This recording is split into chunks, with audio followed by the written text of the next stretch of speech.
안녕하세요 여러분, 김수달입니다.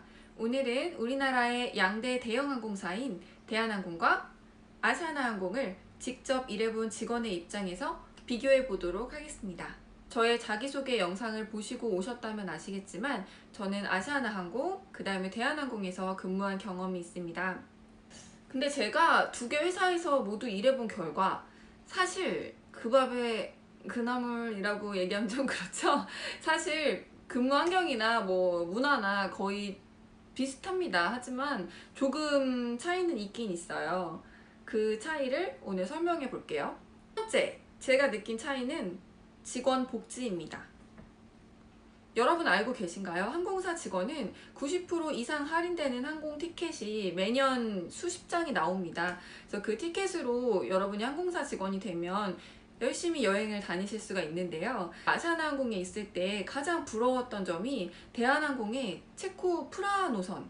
그래서 제가 대한항공에 가자마자 가장 먼저 여행한 곳이 체코 프라하였고요. 일생에 한 번뿐인 결혼식 신혼여행을 비즈니스 클래스로 제공하는 것도 대한항공만의 혜택이라고 저는 느꼈습니다. 제가 느끼기로 가장 좋다고 생각한 대한항공의 복지는 카라파트입니다. 카라파트는 대한항공 직원이 입주할 수 있는 대한항공 사원 아파트인데요. 정규직 직원이면 신청을 해서 통과가 되면 입주가 가능하고 매우 저렴한 월세로 입주할 수 있고 총 2년간 거주할 수 있는 것으로 알고 있습니다.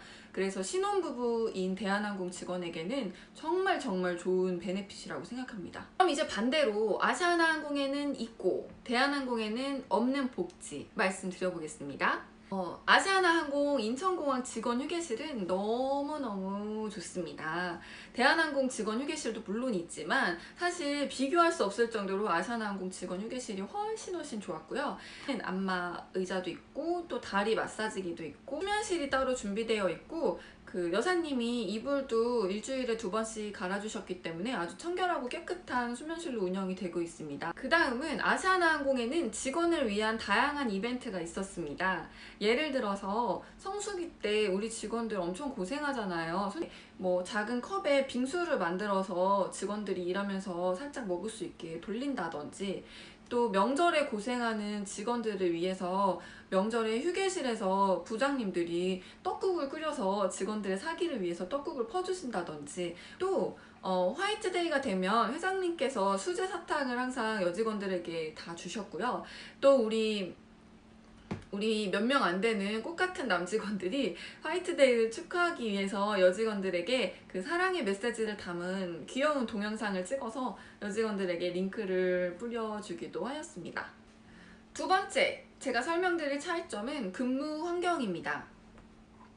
사실 공항에서 일하는 직원들은 스케줄이 정말 중요해요. 제가 가장 크게 느낀 건 밤샘 근무 때인데요. 예를 들어서 아시아나항공에서 제가 오늘 밤샘 근무를 했어요. 그럼 오늘 오후 뭐 5시나 4시나 늦게 출근을 했겠죠. 그래서 밤을 새고 일을 했어요. 그럼 그 다음날 아침에 퇴근을 하잖아요. 그럼 아시아나항공 같은 경우는 아침에 퇴근하면 그날도 근무한 걸로 해주시고 그 다음날 휴무로 해주셨어요. 대한항공 같은 경우는 만약 제가 오늘 밤샘 근무를 하고 내일 아침에 퇴근을 했어요. 그러면 아침에 퇴근했지만 그날도 휴무로 보는 거예요. 그래서 아침에 퇴근했는데도 불구하고 그날 아침에 퇴근해서 집에 가고 그 다음날 또 새벽 출근을 할 수 있는 그런 스케줄인 거죠. 그 다음날 아침에 일찍 퇴근을 해도 하루를 쓸 수가 없어요. 집에 가면 너무 피곤하니까 자고, 그리고 하루는 더 지나야 좀 뒤집어진 내 생활 리듬을 찾을 수가 있잖아요. 이 부분에 대해서는 법적인 문제는 없다고 얘기를 들었습니다. 세 번째는 우리 회사 CEO가 등장했을 때 직원들의 반응입니다.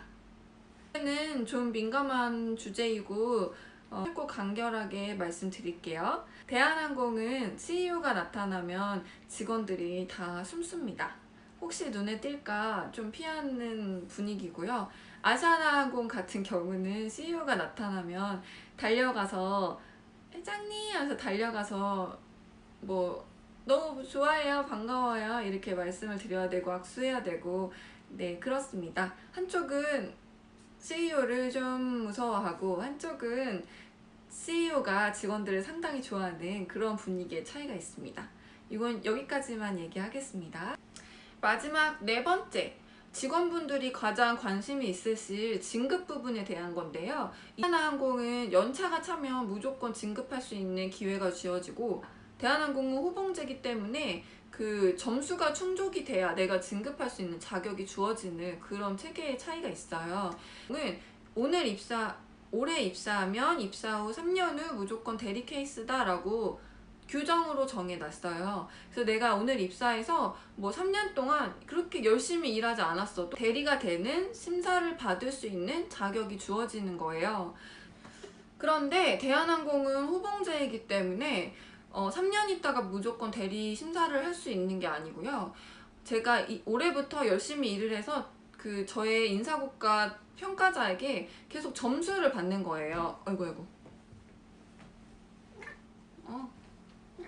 그래서 대한항공 같은 경우는 막 20년 동안 일을 하셨는데도 사원인 사람도 있어요. 끝내기 전에 생각나서 한 가지만 더 말씀드릴게요. 네, 제가 가장 많이 직원들에게 질문을 받았던 게 뭐냐면, 야, 너 거기는 손님한테 그 불만 레터 받아도 괜찮지? 그렇게 많이 갈굼 안 당하지? 이런 질문을 많이 받았는데요. 이 부분은 사실 대한항공, 아시아나 모두 똑같습니다. 직원의 잘잘못과 상관없이 불만 레터를 받으면 그 직원은 그때부터 그 지옥열차 탑승해서 한 2달 정도는 그 지역에서 빠져나오지 못하게 되고요. 지금까지 대한항공과 아시아나항공의 차이점에 대해서 직원의 입장에서 비교를 해봤는데요. 여러분이 지금까지 쭉 들으셨을 때는 대한항공, 아시아나 어디가 더 좋으신가요? 네, 저는 2개가 짬뽕된 그런 회사가 나와서 지금까지 봐주셔서 감사합니다. 영상이 좋으셨다면 구독, 좋아요, 댓글 많이 남겨주세요. 감사합니다.